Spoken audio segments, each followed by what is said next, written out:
Hello everyone, this is Muntasir from aquariopets.com, and in today's video I will talk about what are the ideal water parameters for betta tank.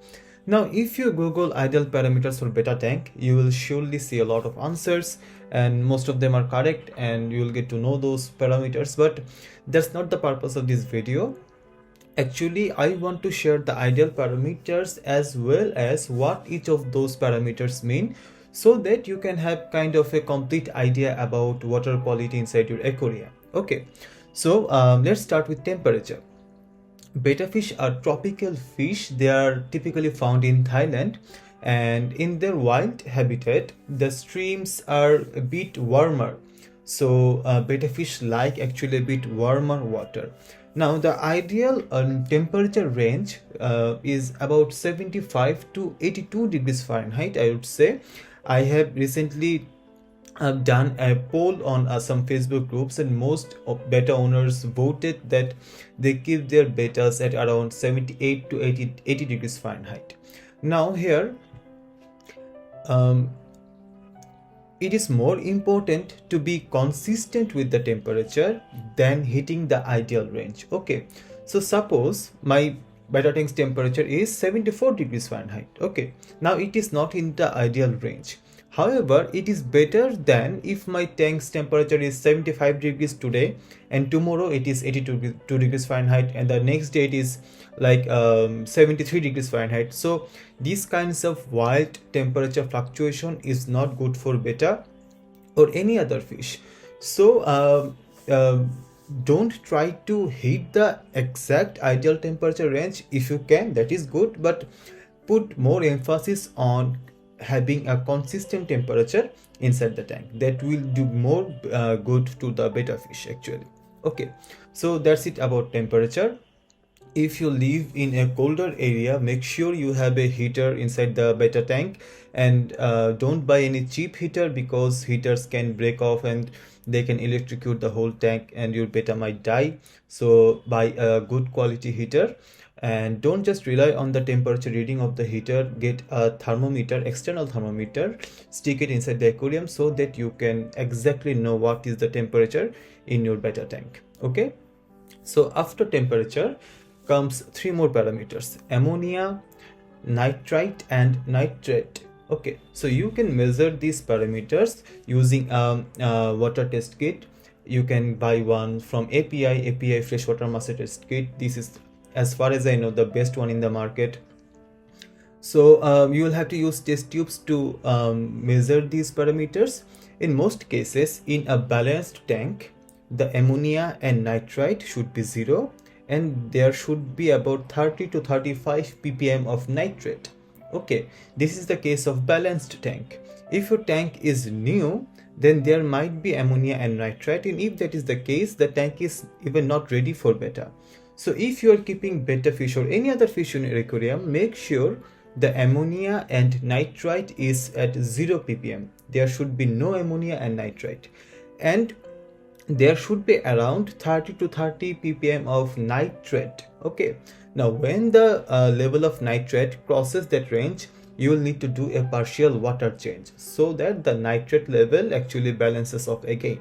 Okay, so ammonia, nitrite 0 ppm, nitrate highest 30 to 35 ppm, not more than that. If it is more than that, then do a partial water change. Okay, that's done. Now let's come to the pH.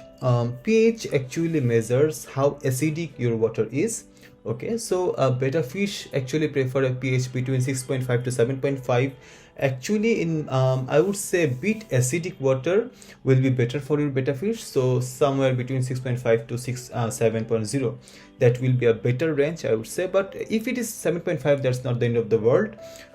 Don't make sure it is not too far off from the center. Okay, not too far off from 7.0. So 6.5 to 7.5 is a good range.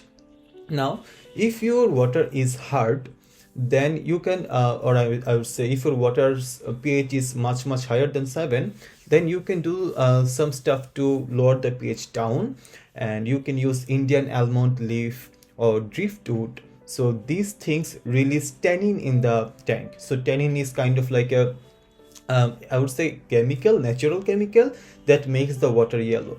So you might not find it visually pleasing, but tannin is actually very good for betta fish and other fish, and tannin helps to lower the pH in the betta tank. So if your pH is a bit higher, you can use Indian almond leaf and driftwood, those kinds of things to lower the pH down. And Indian almond leaf is actually very good for betta. Even if your betta, I heard from a betta breeder that when his betta gets sick, he just puts the betta in a small tank with lots of Indian almond leaf, and the betta starts to get healthy again. So don't take my word on it, but Indian almond leaves are very good for bettas. They have, some kind of medicinal capabilities to heal betta. Okay, so that's it for pH. Now comes GH and KH. GH stands for general hardness, and it actually means how hard is your water.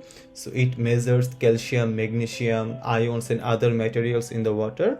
So your GH should be around 3 to 4 DKH, not more than that. So you can measure it. There are lots of test kits around in the market. And KH stands for carbonate hardness. It actually measures the stability of the pH. So if your KH is high, then the pH will not swing around too much. Okay, so there's no need to get too technical on that. Just make sure the KH is around 3 to 5 DKH. Okay, so this is the parameter. So I think I have talked about almost all of the water parameters. Now before I go, one more thing: never put your betta directly into tap water. Okay, so tap water can contain chlorine, chloramine and other harmful minerals.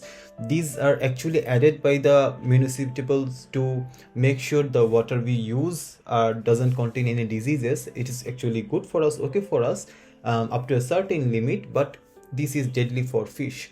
So don't use tap water directly in your aquarium. If you use tap water, make sure you use a good chlorine and chloramine remover. There are lots of those products in the market.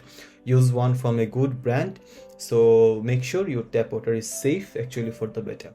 So that's it for today. If you follow all these tips, your water should be just perfect for your betta fish, and the fish should live a very happy and healthy life. Let me know if you have any more questions. I will answer them in the comment box below. Take care. Bye.